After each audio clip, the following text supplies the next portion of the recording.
Do you love drama as much as I do? Plot shifts and heart-pounding turns will keep you enthralled in the new book, Soiled Sheets by Phoenix Ash. Dana and Marshall are drawn to each other, but their flame has a tendency to burn and splinter all that once mattered, quite possibly even each other. Will they make it through the debris or become part of the ruins? Find out when you purchase your copy of Soiled Sheets by Phoenix Ash, now available via Amazon Books and all Kindle devices. And it's free with Kindle Unlimited. Ladies and gentlemen, let's go. Where Brooklyn at? Where Brooklyn at?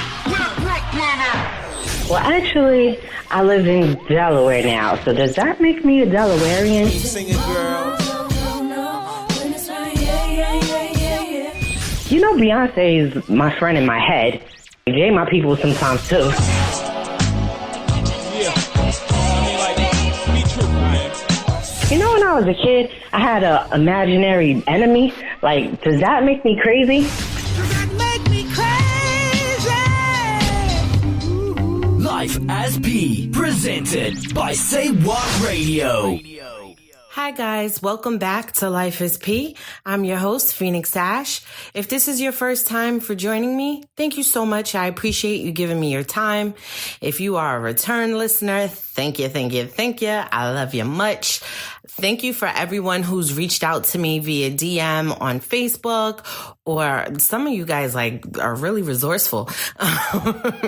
Reached out to me by sending me messages on Messenger or Instagram or Twitter. I appreciate all our conversations, as I've told you before. If you want to get at me, I'm at P Writes on Twitter, as well as at P Writes on Instagram. My new book, Soiled Sheets, is starting to pick up a little bit of speed, so I am so appreciative of that. It's available on all Kindle devices as well as Amazon. And In Her Makeup, my first novel, is definitely still available on Amazon as well as all Kindle devices. So today, what's heavy on my mind is the interaction between women. So first of all, I want us as women to stop perpetuating the lie that women are unsupportive of each other and that women do not work well together. Now, I know that there are examples where this is true, but I feel like this is not the norm. And if it's your norm, you need to get around some different women.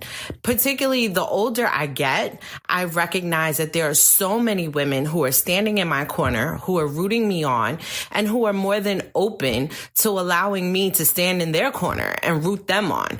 And I feel like when I let go of the stereotype that I don't get along with women or I don't work well with women, when I let go of that stereotype, things started to change for me, because I was judging all women. Look how many of us is in this country alone, better yet, and I'm in the United States, but in the world, how can you judge your interaction with all womankind based upon a few incidences? And then after you've had those incidences, you've closed yourself off and not been open to opportunity. Some of those things that have happened to us is definitely the part of an asshole, right? So some asshole did some asshole thing and it affected us greatly. And, we were like, I just rather not. Okay. So that's number one.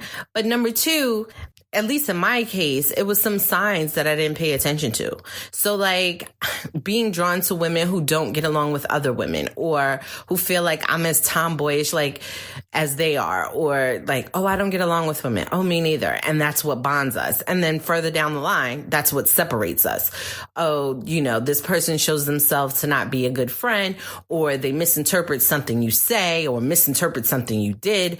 And there's a complete sever of relationship, and sometimes you're like, what happened? Because I feel like true friends, you can have arguments, you can have disagreements, but eventually you kind of get over them and you move on with your friendship.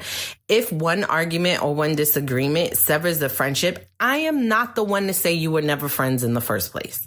That part, no.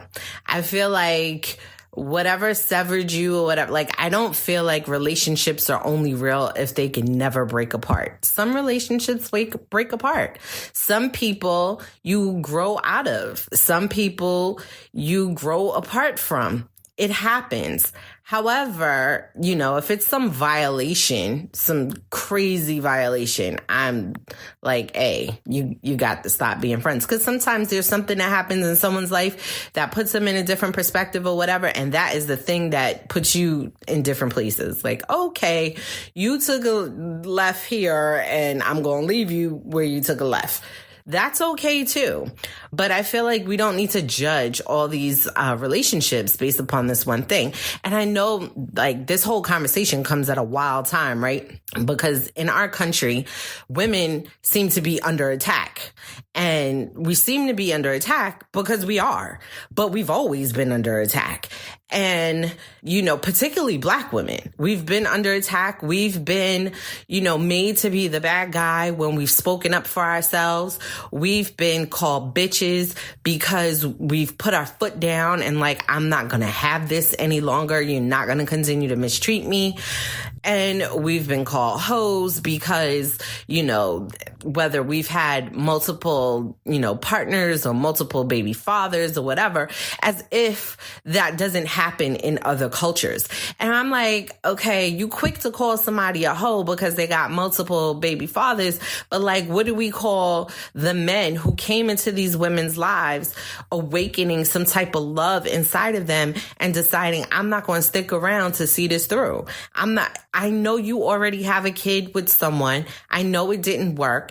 I really don't have intention to stay a long time, but oops, I'm raw, or oops, it broke and I'm not going to see this through. So I feel like women get to carry that burden, which is awful. And then, you know, how many men need to be walked to their car at night? How many men need to worry about who's lurking around the corner or whether their shirt is open too low because someone may grab them inappropriately or think it an invitation to something intimate. We have a lot to carry. And because we have so much to carry, I think it's even more important that we bond, particularly Black women. Like I said, I love working with women of color. I do. I'm a woman of color. I'm a Black woman.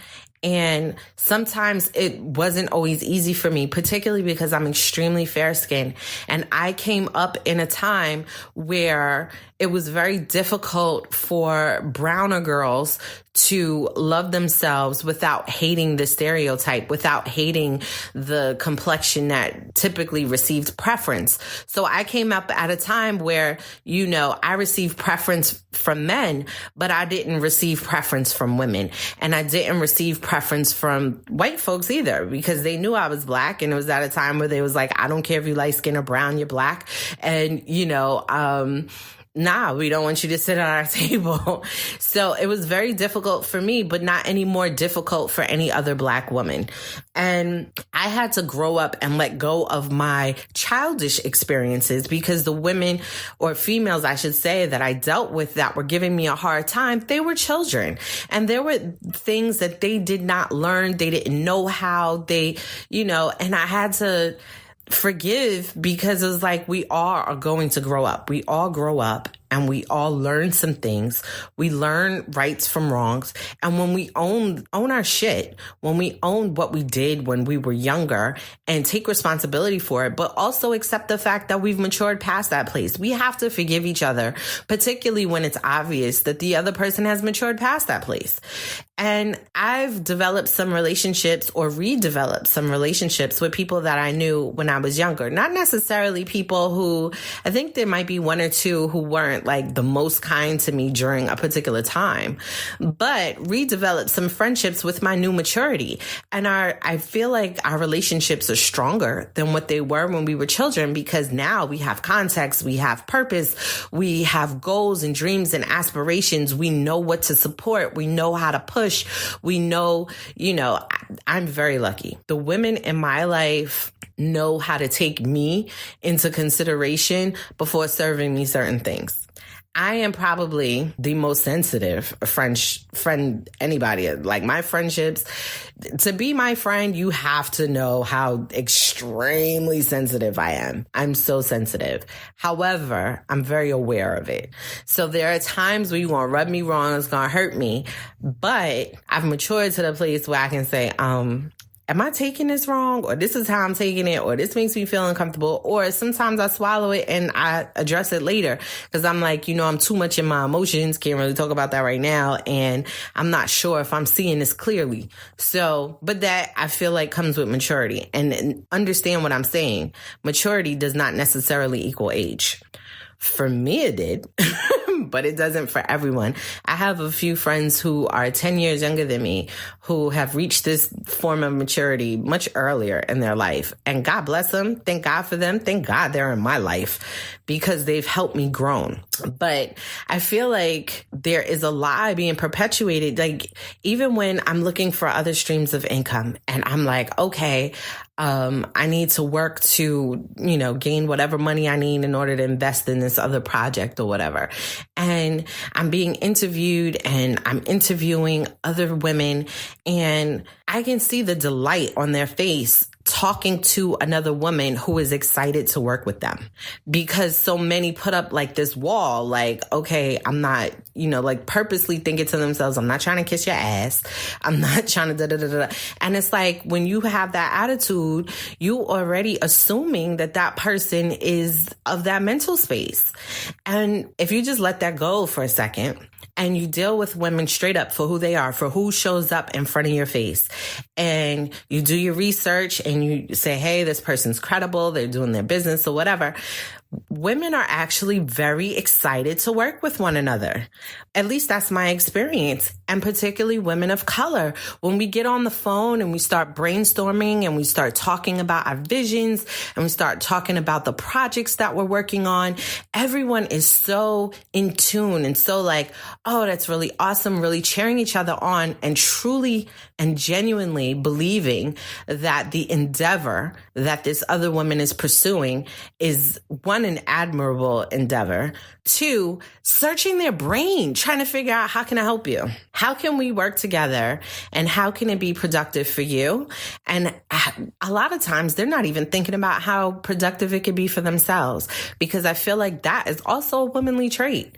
We sometimes nurture other people, not necessarily, yes, at the expense of ourselves, but not necessarily at the expense of ourselves. Sometimes you just give love to just give love. At least I do, and I know several of my friends do, because I can see there's no immediate reward here. There's none, but they're showing up. They're giving love. They're buying their books. They're, telling people about it. I got girlfriends who are like, hey, can I have a couple of books because I'm pushing them on my job? What? Yes, absolutely. I told you guys before, I'm really bad at marketing and I'm really bad at sales. And I know I got to stop saying I'm really bad at it, right? So that I can learn to master it because I'm probably blocking myself in terms of learning these things. But so far, I have much to learn. Let's say that. I'm challenged. Haven't overcome the challenge just yet.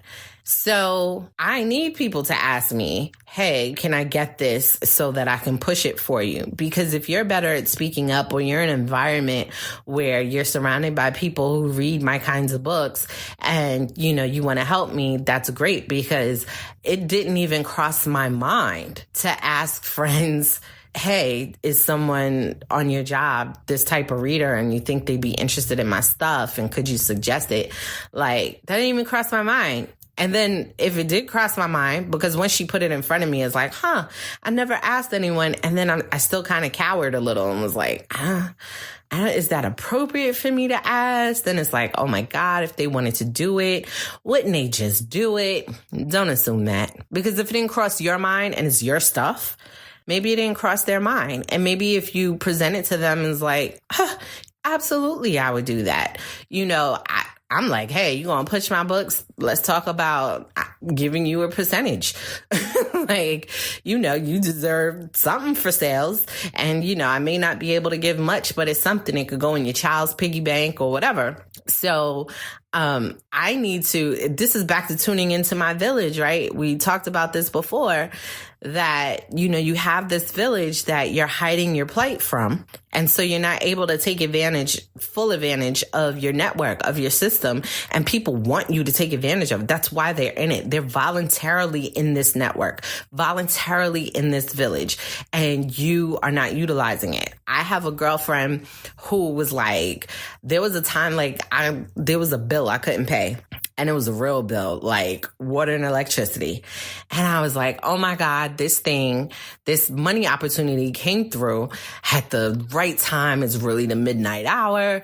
And oh my God, this thing might have got turned off. Like, we were sitting, my husband and I were sitting here strategizing, and we were having like brainstorming sessions on like, okay, so what can we skip in order to pay this? And then how can we recover enough to go back and pay that? We were like talking it out. And so when I said it to my girlfriend, like, oh my God, this came through at the right time, she was like, wait, what? You're in danger of what? No. Why haven't you said anything to me? You have people in your circle who will give you whatever money you need in order to get by. And I'm just like, I know, but you do so much other stuff to help voluntarily. And this just wasn't something that I can speak of. And I did the cop out. I was like, well, it's not a decision I can make on my own, because, I have to discuss that with my husband. It's a total cop-out, right? Like, I'm sure he wouldn't want me to ask anyone. He would want us to figure it out because he's the man of our household. And, there's some type of pride in making sure that our bills are paid. So I'm like, it was sticky, but it probably didn't have to be. And I'm just one of those people, like, when it comes to money, I don't know how to put my hand forward. I really don't. I'm just learning how to ask my aunt who raised me, can you help me? For years, I would just go through struggle periods that she would have no clue about. I would figure out some other way, because I'd be like, you work hard for your money and you don't owe it to me. Whatever's my situation is probably due to a decision that I made. And it's not so much of you made your bed, lay in it, but it's like, take responsibility for your decision. You have the power to make other decisions. What other decisions are you going to make to alleviate this issue? Not just for now, but going forward. You need to work something else out. Whatever angle you went for the first time is not working. However, I'm very thankful to know that this person in my village would say, hey, I would help you. What else can I do? Okay, so you figured out this problem, fine, but what else can I do to help you? And they're like searching their brain and doing all kinds of extra things. This is a woman who is loving on me. And I will tell you that this particular friend of mine, I've been friends for a number of years and have never met them face to face, ever. We met on Twitter. Someone else introduced us. I have a couple of friends like that. I think I told you guys that before. And I'm telling you, the friends that I've met on Twitter that I like call friends come through. They come through. And I do my best to come through for them, because I'm like, so what? We never met each other before. I know what you're doing. I know what you're working on. I support it. You support me. We're in the same village. Come on, let's go. Let's go. Someone had a post on Instagram this weekend. I don't know if it was a post this weekend. I was tagged this weekend, but I don't know what day it was from. But it was like, brag about your business below. Not brag about your business and let's connect. Brag about your business and see if someone wants to purchase your product. Just brag about your business. Use my page to put your stuff out there. Like, no looking for return. What? That was a woman. Put it out there. And then once I put my stuff out there, first of all, I'm shaking fingers like, I'm always like, it's weird to promote my products on someone else's page, right? I can't stand when I go to like a celebrity's Instagram and people are selling hair in the comments. I'm like, yo, I don't have that type of hustle in me. I'm sorry. I need to figure out a different hustle or something. Because I'm like, you selling hair? What? They showing their kids on vacation and you're like, contact me for human hair. Do you really get calls like that? Because maybe, I don't know. I just feel like it's so disrespectful. But anyhow, this person was inviting it. So I put it on there. Almost immediately, the person whose post it was, and I wasn't following this person. Like I said, I was tagged in a post. And immediately they were supportive. They were like, that is awesome. That's amazing. Post your link below. Don't forget to post your link. They were totally supportive. What? I'm like, oh my God, I got to pay attention to when these kinds of posts come out, because not only can it make a big deal in my career, but it makes a big deal in my village. I don't know who this person may be later on in my village. I don't know who I may be to them, but I'm excited about that. And to think there was a time that I blocked these types of relationships because of whatever stereotype I had going on in my mind about I don't get along with women. I get along with guys better. Of course I get along with guys better. I got ass and tits. Okay. You know how many guys that I had that were friends of mine that years later I found out wanted to sleep with me, and it was just like, really? You know, or they would commit some violation that I would just be like, are you kidding me? All this time I thought we were friends, and here we are. And I'm like, I was just a girl. Or someone, I remember I just had this conversation the other day. There's this guy that in high school, he was quote unquote my best friend. And, you know, as I got older, he believed someone when they said something untrue about me. And it wasn't even like anything sexual or anything. It was just pissed me off that, like, you've known me all these years. This person that you only known 1 year said something. And because you thought that they were growing in their career in the direction you wanted to go in, you sided with them and sort of like iced me out. And I was just like, you can have that. You can sit down with it and never talk to me ever again. Anyway, after I finished being dramatic, I ran into this person like maybe 2 years later. I was engaged, and he's like, oh, hey, what's up or whatever. And he wasn't doing well. You know, this person had gone on with their career, whether quietly, unquietly, I don't even remember, but like he wasn't doing well. He had been put out of his mother's house. He, you know, had just had a son. He was living with like a roommate or whatever, but not really a roommate, like living on someone's couch and just, you know, not doing well. And not that that's like, oh, good for him, but, you know, he wasn't doing well. Had we still been friends, I might have been like, you know, what can I do to help? Whatever. So I was of that frame of mind for like a half a second. And you know, like, oh, we should still keep in touch. And something told me don't give him my cell number. So I gave him my work number. And the next day he called me at work, and he starts in on this conversation about how his mom always thought I was his girlfriend. And then he's like, so why didn't we ever date? Oh, it's like the worst. First of all, guys, stop having that conversation with someone who's already committed to someone else. It is the worst. It is awkward. And if you think this person, like, I feel like people blindly have this conversation. If you think maybe this person might have had the hots for you, or maybe was interested and you guys almost went there, but not really, that might be different. But I was never attracted to this person, ever. And I am most certain that there was never anything that I had done to make this person believe that I was attracted to them. Never, ever, ever, ever in your long-legged life. Never. And it was so awkward. And I was like, thank God I gave him my work number, because now I don't want to answer that. I'm like, no, don't call me. Like, I don't want to have this conversation. And but that was, you know, me. I get along with guys better. I apparently don't.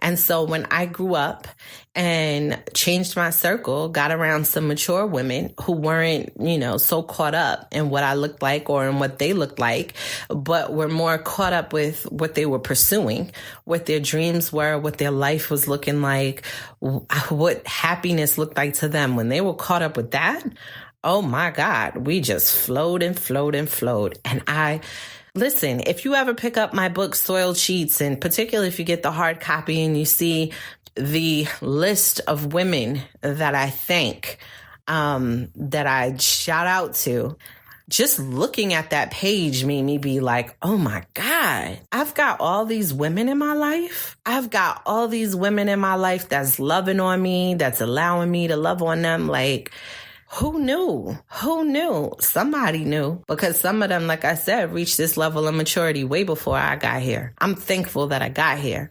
And if you're struggling with, how you get along with women or what your friendships are like and whatever, it's possible that you've outgrown some friendships. It's possible some people have outgrown you. You might be the toxic one. You might be the one holding on to, I get along with guys better. But if all the guys in your life are using you, that may not be true. Like if you're the person who, like, every time the guy gets out of jail, they come to live with you, or every time they get locked up, you're the person they call or write letters to or ask to come see them, or every time they need to borrow money, they come to you, or every time their girlfriend puts them out, they come to you.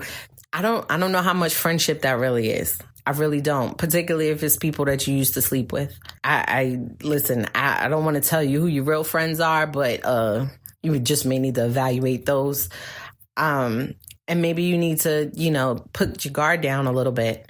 I'm not saying you're going to link up with every woman you come across, but, if you pay attention and recognize the kind of women that you want in your circle, and you let your guard down, like look, sometimes it's somebody I see from afar and I just be like, oh, they seem like they're kind of doing their thing or whatever. And it's just like, that might be a good friendship. It's kind of like a love connection. Like, when you see a dude and you're like, all right, I might be interested. It's been a long time since that happened for me, but, I view friendships the same way. Like, when I see people on my Twitter feed that I'm like, yo, this person's always on my feed. They always seem mad cool. Happy Friday. How you doing? What's up? What you working on? How can I support? Particularly if I have, mental budget to support. How can I support? What's up? You'd be amazed how not only receptive people are, but how much they give back. Sometimes, I'm telling you, the friendships that I've made in, my latter part of life, they've given back to me twofold. They say I give them so much. They think that I have a great attitude and energy. And I'm like, what? Me? Who's always trying to heal? So doesn't that mean I'm always broken? But they could never understand what they do for me, which, maybe I could never understand what I do for them. And maybe that's what makes us work. But I just want us to stop perpetuating this lie that we don't support each other, because we do. We do. If you got a Black-owned business, a woman-owned business, I'm trying. You put out a book or whatever, it's in line with my beliefs. I'm trying to promote you. Not at cost. Not, hey, pay me to post your book or plaster your book. No, like, I believe in what you're doing, so I'm just going to go ahead and promote it. There's a young lady in my life. She does like princess parties. She studied acting for a while, and she does a few shows here and there. So she started her own business. She does princess parties. And I mean, like, she's a lot younger than me. Like, there was a time where I called her my niece. And, I'm not dainty princessy. My daughter's not at the age that she really cares too much. She likes to look at princesses, but she doesn't care too much if one shows up to the house. So, I'm not paying for stuff that, like, she don't care about. However, that doesn't mean that I don't know someone who is. I will repost, send out, a girlfriend of mine makes these wonderful chocolate lollipops that she made for my daughter's birthday last year. And she's like, I'm gonna make them this year. And her daughter finally convinced her that, like, she should be selling them, which she should. And I'm like, oh, crap. I just talked to another woman who says she's getting married and her daughter's turning 1. Hey, I circle back to the woman like, hey, let me give you this girl's information because you might want to reach out to her. She's just starting her business, so her prices are incredibly affordable. Look, I'm showing her the product. Look at the Instagram. It's beautiful. I think it's Amaris. Is it Amaris Catering? I don't know. If you follow me on IG and you look through my friends, you could probably find it there. My Cousin Who Bakes is another IG they're in Delaware. They make custom cakes, candy apples, cupcakes, pudding. Just love. But, you know, Brown Sugar Catering here in Delaware, you know, but if you got a business or whatever and I can do anything to support, my girl, Michelle, she released her book, Real World Feminist. I used to work for her. So whatever is, you know, advice she's giving you in that book, particularly to people who are just starting their career, honey, is gospel. She knows what she's doing. She moves. But like I said, women, let's not perpetuate the lie that we won't work together, that we don't work well together. Do we sometimes have a woman boss or counterpart that's petty and putting us in wild positions? Absolutely. But you sometimes have male bosses that do the same. I've met some petty dudes who were supposed to be my boss. Petty. I mean, making 4 or 5 times more than me and still petty. Okay. So men can be petty too. If we're not going to stereotype the man as petty and bad bosses and can't work well together, we shouldn't do the same to women. Okay. Let's support each other. Let's stand behind each other, help each other stand up, help each other walk forward, help each other attain those goals and cheer each other on. That is at least the village that I want to live in. So I thank you so much for joining me today. I tell you, stuff be heavy on my mind. It's end of year. I'll probably be thinking about all kind of stuff. I don't do New Year's resolutions, but I guess maybe, you know, the spirit is still reviewing, still doing a year in review. But anyhow, if you want to talk about anything, if you have something you want me to go on and on and on about, you can hit me up on Twitter at PWrites, as well as on Instagram. I'm at PWrites. My novels, In Her Makeup, as well as my new novel, Soiled Sheets, are both available on Amazon Books, as well as all Kindle devices. I'm working on an audiobook for Soiled Sheets, so that's soon to come. As of right now, you can get my book, Long Neck Bottles, available on audiobook, as well as Amazon Books and Kindle. Until next time when we could do lunch. Peace.